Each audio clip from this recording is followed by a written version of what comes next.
Olá, minha querida e meu querido, bem-vindos ao Literatura Viral, um podcast sobre saúde, artes, história, literatura. Eu sou Áureo Lustosa Guérios, doutor em Humanidades Médicas e Literatura Comparada pela Universidade de Pádua. E sim, senhoras e senhores, nós estamos de volta para uma terceira temporada. Eu tô com um sorrisão no rosto porque eu tô muito contente de estar de volta, mas também um pouco rindo de mim mesmo porque da vez passada eu prometi e não cumpri. A segunda temporada do Literatura Viral acabou tendo só 6 episódios, mas com a correria do dia a dia foi o que deu para fazer, meus queridos e minhas queridas. A essa altura do campeonato, eu imagino que todo mundo já descobriu que a vida adulta é pagar boleto e tentar emagrecer.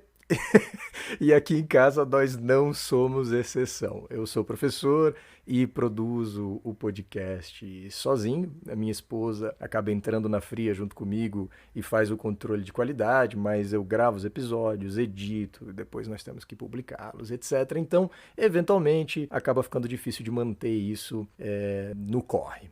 Mas vocês sabem que a esperança é a última que morre, então agora vai estar lançada a terceira temporada do Literatura Viral, em que a gente vai continuar discutindo a interação entre tudo que tem a ver com o mundo da saúde e o mundo das artes. A gente vai falar de história, a gente vai falar de pintura, de literatura, é claro. E eu vou começar hoje discutindo a obra da nossa queridíssima Frida Kahlo. Você vai lembrar que há quase um ano eu iniciei uma minissérie a respeito dela.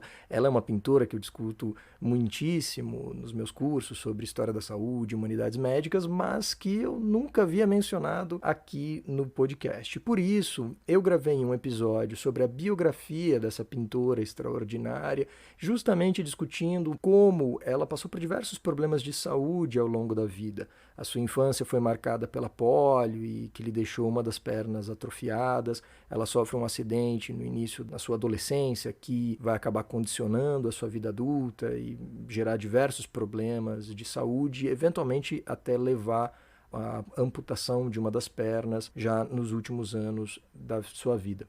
Então hoje eu vou continuar essa discussão partindo para a obra da Frida Kahlo. A gente vai discutir pinturas em que todas essas questões a respeito da saúde e da vulnerabilidade acabam sendo discutidas de forma muito íntima, mas também muito pública. Assim sendo, a sorte está lançada, senhoras e senhores. Pinturas da Frida Kahlo abrem a terceira temporada do Literatura Viral. Simbora!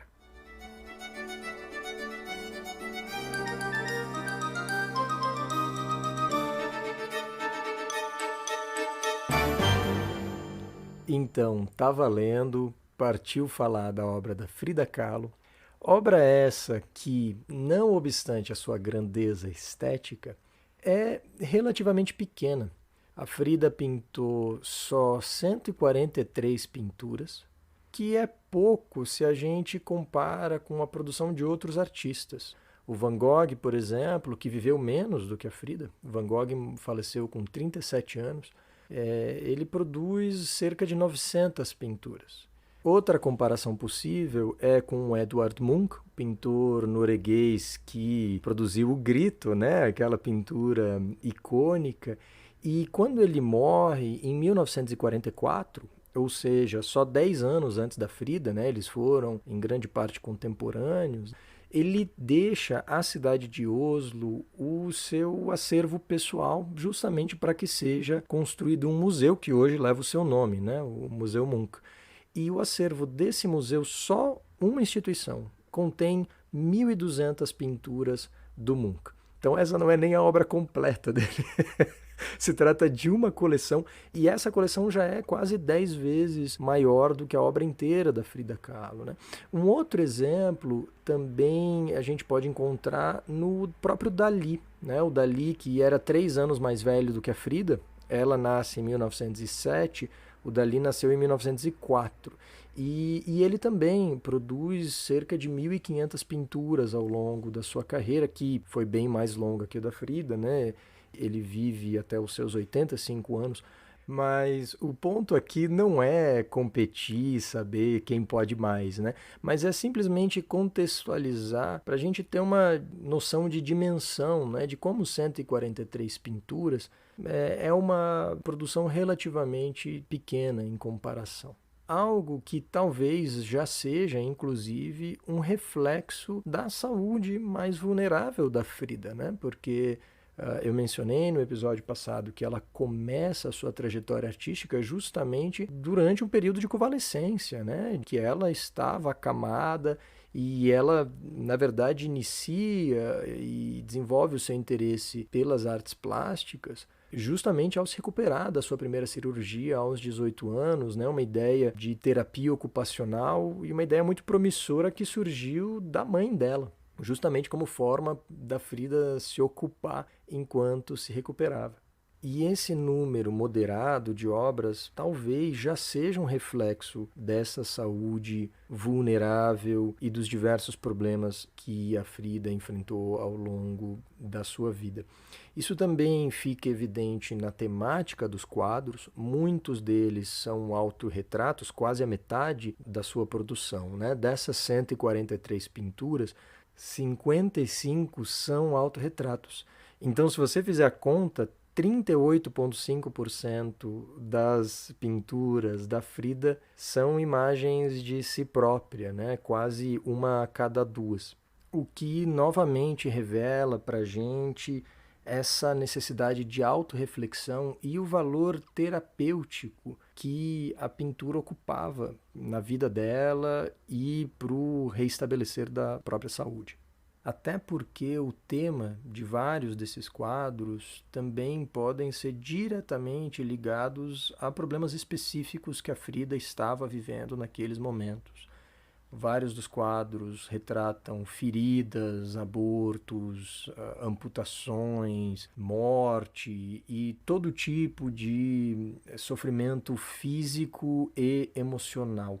Uma outra coisa que também é interessante, um outro paralelo que a gente pode estabelecer entre a saúde frágil da Frida e a sua produção artística, se reflete no tamanho das pinturas, porque elas são relativamente pequenas, né? Às vezes com 30 centímetros, 40 centímetros de altura e comprimento, então elas são de tamanho bem moderado, na verdade, especialmente se a gente pensa que o contexto de produção da Frida é justamente o da época de ouro do muralismo mexicano. Obras imensas, de metros e metros de comprimento. E ela era casada com ninguém menos do que Diego Rivera, que é o grande artista do muralismo.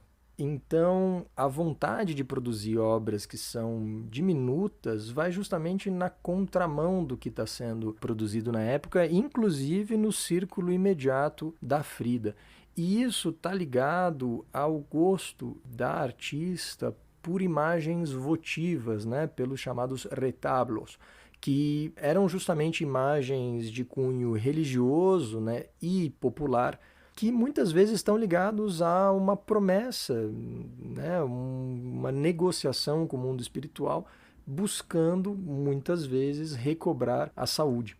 E isso se aplica a todas as pinturas que nós vamos discutir hoje. Elas são bastante pequenas, estabelecem esse diálogo com a arte popular e com as imagens votivas, né, pedidos de intervenção divina. Elas são grandemente simbólicas e representam imagens de dor, dor física acima de tudo, dor espiritual. Elas buscam ser, de alguma forma, obras expiatórias, né? Buscando a redenção, a transcendência dessa dor.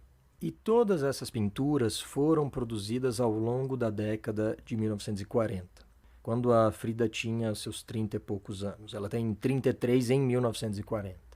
Ela já é uma pintora reconhecida, ela já havia exposto nos Estados Unidos em 38, na França em 39, já havia se casado com o Diego Rivera há vários anos, né? E eles moraram nos Estados Unidos enquanto ele pintava os seus murais em Detroit. E ela também já tinha passado por diversas cirurgias buscando corrigir os problemas da coluna e da bacia. também já tivera vários problemas para ser mãe, né, e perdeu o bebê algumas vezes e representou isso em diversas pinturas. E a primeira pintura que eu gostaria de discutir foi produzida justamente no ano de 1940 e se chama Autorretrato com colar de espinas e colibri. Então, o autorretrato com um colar de espinhos e beija-flor. E essa se trata de uma pintura simétrica, um autorretrato em que a Frida nos olha de frente. Ela ocupa talvez 80% do quadro, seu rosto está centralizado e atrás dela a gente vê folhas grandes, né? Uma folhagem bastante exuberante, diversos tons de verde, o tipo de folhagem que a gente associaria às florestas tropicais e que a gente vê de vez em quando na pintura brasileira também. E de forma simétrica, a Frida ela está circundada por alguns animais, né? A sua esquerda, ela tem no ombro um gato preto, na sua direita um macaco prego, pendurado no seu pescoço o beija-flor, que ao contrário dos outros dois animais está morto, pendurado pelo bico juntamente ao colar de espinhos, e acima da cabeça da Frida há borboletas e libélulas, né, que esvoaçam acima do seu penteado, que sempre contém, né, uma decoração à la Carmen Miranda, digamos assim, né, que é sempre muito importante para a imagem da Frida. E só lembrando que você pode encontrar esses quadros no Instagram do Literatura Viral ou então no site literaturaviral.com.br. Eu coloco tudo lá para você poder acompanhar. Eu tento descrever no áudio, mas não é muito fácil e claramente não chega nem perto de te oferecer a grandeza estética das obras.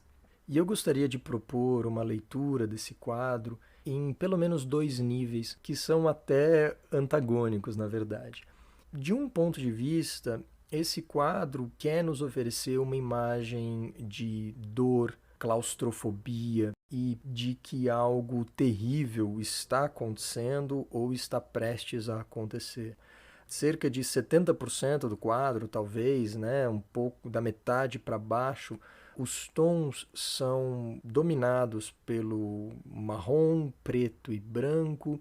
É uma paleta reduzida que contrasta muito com a parte de cima do quadro, né, e com o background, assim, né, porque atrás da Frida a gente vê essa folhagem exuberante que nos mostra uma variação grande de tons de verde e as borboletas que são azuladas e a decoração do cabelo da Frida que é roxa, né? Então a gente vê um grande contraste entre essas cores que são vibrantes, né? E a relativa ausência delas na Frida e nos animais que a circundam. E esse contraste entre as cores também serve para criar no quadro uma dinâmica tríplice, né?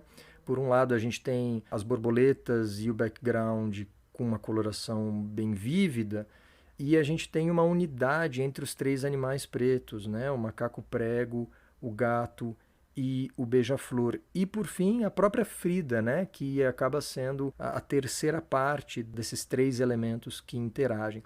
A Frida olha para o público diretamente, como se ela quebrasse a quarta parede, né? Como que nos convidando, estabelecendo o contato visual, né? Nos convidando para nos relacionarmos com o sofrimento que é representado nessa imagem. Porque, embora ela não expresse dor no seu rosto, né? Ela nos olha com uma expressão lúgubre, talvez, taciturna, né? Vamos usar palavras bonitas, mas ela não parece estar em desespero ou uma dor particularmente severa. Embora no seu pescoço ela traga um colar de espinhos, uma série de ramificações que lembram talvez as raízes de uma árvore, né? E cujos espinhos perfuram o pescoço e a gente vê mesmo sangue escorrendo dessas feridas que não são particularmente profundas, né? São feridas um pouco superficiais, mas que estão aqui do ponto de vista simbólico justamente para denotar dor, tortura e claramente estabelecer um paralelo com a paixão de Cristo, né? Um dos símbolos mais recorrentes do cristianismo é justamente a coroa de espinhos. Então, o fato aqui é que essa coroa se transformou em um colar de espinhos, mas a relação é bastante clara, né? Mas ela também não se estabelece unicamente com o cristianismo, né? Ela também faz referência à mitologia asteca e a tradições autóctones mexicanas, porque pendurado nesse colar de espinhos está um beija-flor morto, que a gente pode interpretar também como uma imagem crística, né? Então, associada à coroa de espinhos e à crucificação, né? E eventualmente à morte de Cristo. Mas o beija-flor está ligado à mitologia asteca porque ele é o símbolo do deus da guerra. E aqui você vai ter que me desejar sorte, porque eu vou tentar pronunciar uma palavra do Nahuatl, o nome desse deus, que é Huitzilopochtli. Vamos ver se eu acertei. Huitzilopochtli. Até que não ficou tão ruim. Vamos de novo. Huitzilopochtli. Huitzilopochtli é o deus asteca da guerra e que é cultuado através de sacrifícios, inclusive humanos, o que novamente remete à discussão da dor, do sofrimento, da morte nesse quadro. E isso é intensificado na pintura pelo comportamento do macaquinho prego que está acima do ombro direito da Frida, um pouco mais para trás, brincando com um dos ramos desse colar de espinhos, e que fica a impressão, né, de que conforme ele movimenta esse ramo, ele acaba aumentando, né, a dor e o dano que esse aparato causa no pescoço da Frida, né? Seja através de cortes, né, desses espinhos que se cravam na carne, mas também através da asfixia que ele pode acabar gerando. E essa leitura um pouco mais sombria, talvez malévola do quadro, se complementa com o gato preto que se encontra no ombro esquerdo da Frida e que claramente remonta a um símbolo de bruxaria, né? Talvez até satanismo. É um símbolo recorrente na arte da Idade Média e do Renascimento. E ele nos olha diretamente, assim como a Frida, mas de forma um pouco mais arisca, talvez esquiva, ameaçadora, quem sabe. No entanto, a gente também pode apontar outros elementos no quadro que vão propor uma interpretação oposta. A exuberante folhagem atrás da Frida, por exemplo, nos aponta uma vida pungente, não a morte, né? Assim como as borboletas que esvoaçam acima da sua cabeça são um símbolo recorrente na história da pintura de transformação. E neste contexto aqui, em que há vários elementos crísticos, de ressurreição, né? Afinal, a lagarta, né, entra no seu casulo e se transforma na borboleta, um inseto que, ao contrário da maioria dos insetos, né, que são vistos como abjectos e horrendos, as borboletas são tidas como um símbolo de beleza e de deleite estético. E também como um símbolo de transformação da vida, né? Elas são meio que a fênix entre os insetos, né? E justamente por isso, essa é uma imagem que vai remeter à transformação pessoal, à ideia de ascensão, e elas de fato voam em direção ao topo do quadro, né? De uma libertação espiritual simbólica. E isso é reforçado ainda mais porque atrás das borboletas, o penteado da Frida está amarrado de forma a compor um símbolo do infinito, né? Um 8 deitado. E esse não é um elemento fortuito, obviamente. A Frida dedicava muita atenção à forma como ela se vestia. Ela usava um tipo de vestido tradicional do México que se chama traje de Tehuana, que é típico da região de Oaxaca, que é do sul do México, né? E que é a região da mãe dela. Então, se no episódio anterior eu enfatizei o quanto o legado do pai da Frida, tanto como artista, mas também na sua relação com a epilepsia, o quanto esse legado influenciou a obra dela. Um outro elemento biográfico interessante aqui é a relação dela com a cultura mexicana através da mãe, né, que vem de Oaxaca, e ela passa aos seus 20 e poucos anos se vestir com esse traje tradicional, um traje que na verdade até que pode ser usado no dia a dia, mas já não era tão comum fazer isso lá pelos anos finais da década de 20, início da década de 30, que é quando a Frida começa a se vestir dessa forma. Então era algo um pouco peculiar que alguém se vestisse assim sempre, inclusive no México, né? E quando a Frida morava nos Estados Unidos, isso chamava a atenção muitíssimo mais, né? Porque criava todo um elemento de exoticismo que muitas vezes o olhar da metrópole aplica, né, ao sul global. E a predileção da Frida por esse traje tem a ver com a perna atrofiada pela polio, porque esse tipo de vestimenta enfatiza o torso para cima, as decorações estão sempre no topo do corpo e não na parte de baixo, então de certa forma ele servia para mascarar essa perna atrofiada, mas também porque essa vestimenta passa a se tornar nos anos 30 um símbolo oficial da nação, porque a partir de 1936 a nota de 10 pesos passa a ser estampada com uma teuana, que justamente usa o tipo de cobertura, né, de adorno na cabeça, na mesma linha dos que a Frida gosta de usar. Então, dessa forma, a decoração dos cabelos atua da mesma forma que a decoração do pescoço, né? Se o colar aponta ao cristianismo, tradição que vem da Europa, mas também à religião asteca, e portanto uma tradição pré-colombina, o arranjo do penteado aponta a elementos mexicanos, mas também novamente ao cristianismo, enfatizando, no entanto, a renovação, a ressurreição e talvez oferecendo uma mensagem de transcendência, justamente de vitória perante a dor e a opressão desse colar. A próxima pintura que eu gostaria de analisar data de 4 anos depois, então de 1944, e se chama La Columna Rota, ou seja, a coluna quebrada, em que nós vemos a Frida de frente novamente, que nos olha e ocupa a maior parte do quadro. Ela quebra de novo a quarta parede, nos convidando, né, a reagir a essa cena que se desenrola diante de nós.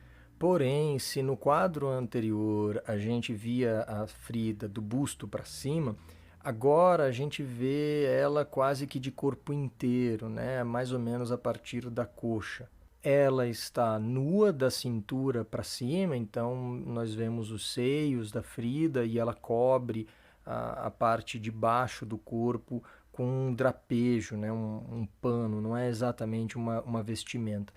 E a parte central do seu corpo foi dilacerada. A gente enxerga dentro do corpo da Frida, a gente enxerga a sua coluna vertebral, só que ao invés, né, desse elemento anatômico, o que a gente vê, na verdade, é uma coluna grega, uma coluna de uma construção que está completamente quebrada, ruindo.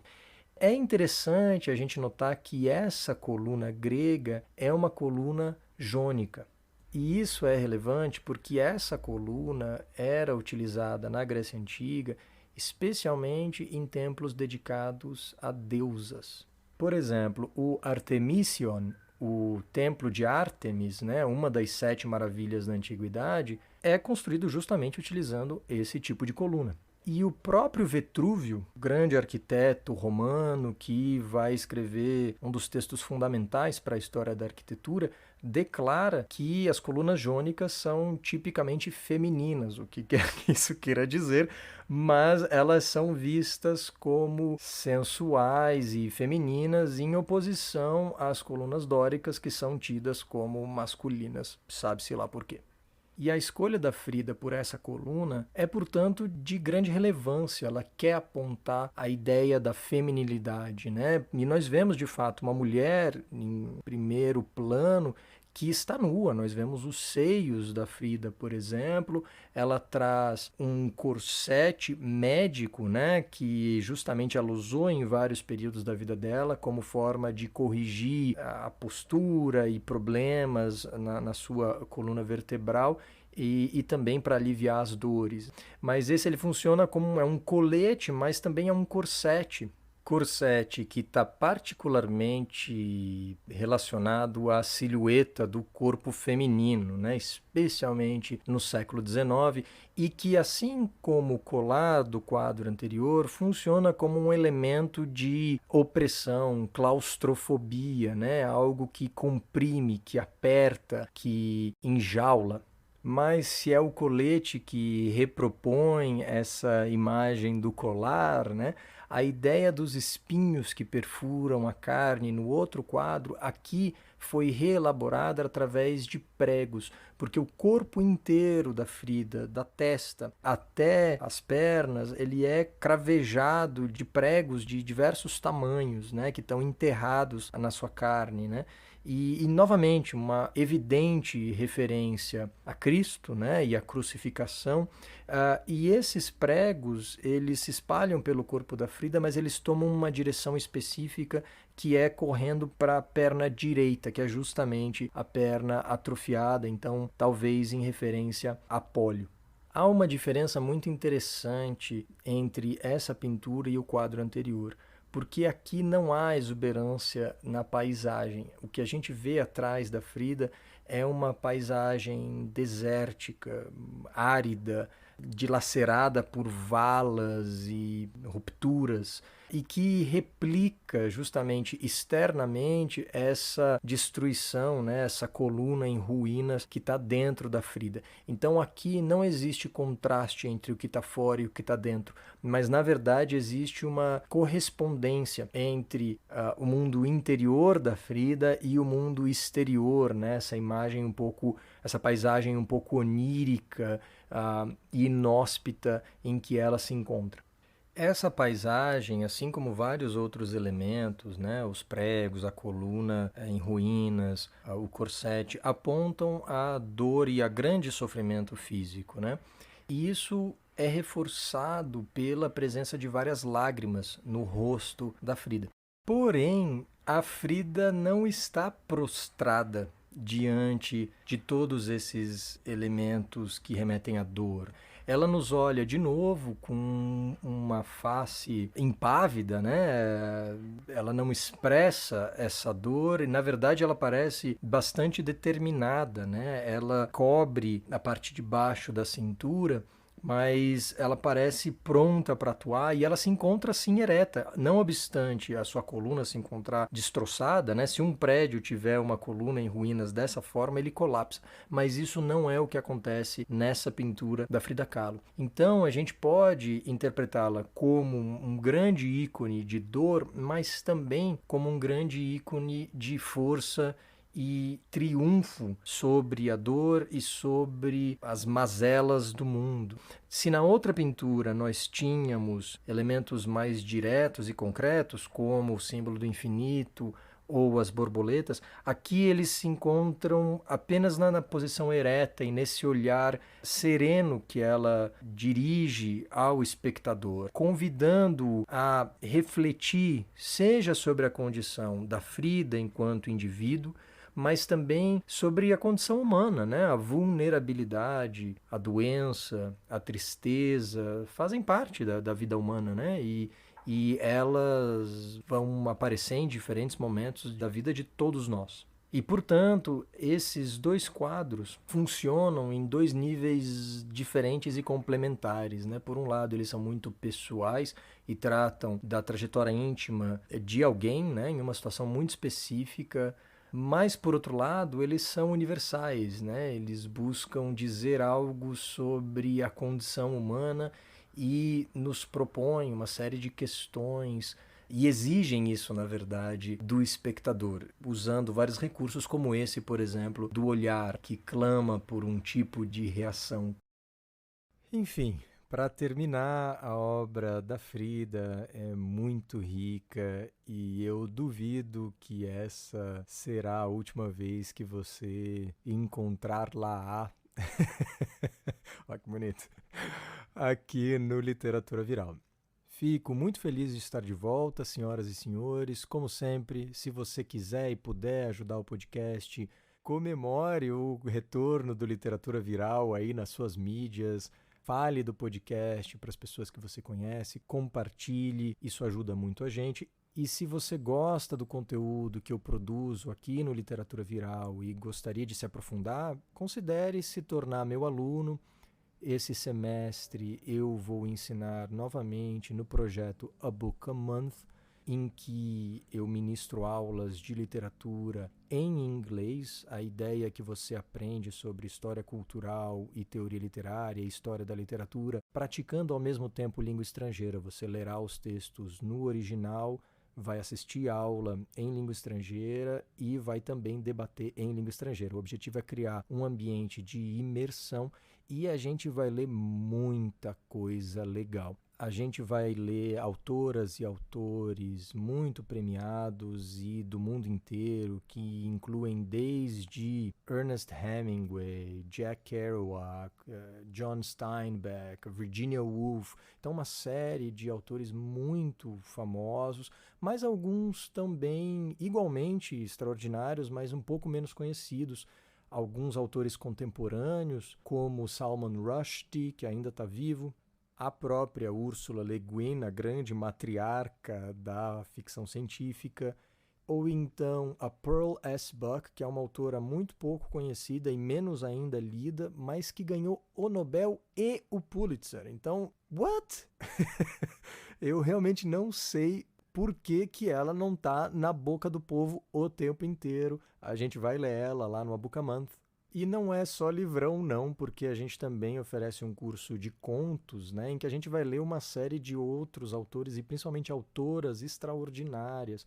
A Kate Chopin, a Aileen Chang, uma autora chinesa incrível, a Alice Walker, que também é uma autora contemporânea, muito premiada, a própria Virginia Woolf. A gente vai ler o mestre do horror, né, o H.P. Lovecraft, e vamos ler até Melville e Thomas Mann nesse curso. Então fica a dica, se você quer apoiar o Literatura Viral, garantir que ele continue sendo gratuito e para todo mundo, que essa certamente é a nossa proposta aqui, essa é uma possibilidade de você apoiar o podcast. Há várias outras, a gente vai conversando conforme o andar da carruagem. Muito obrigado, meus queridos, e nos vemos no próximo episódio, em que a gente vai discutir um conto extraordinário do queridinho da Oktoberfest, o nosso maravilhoso Thomas Mann. Um abraço.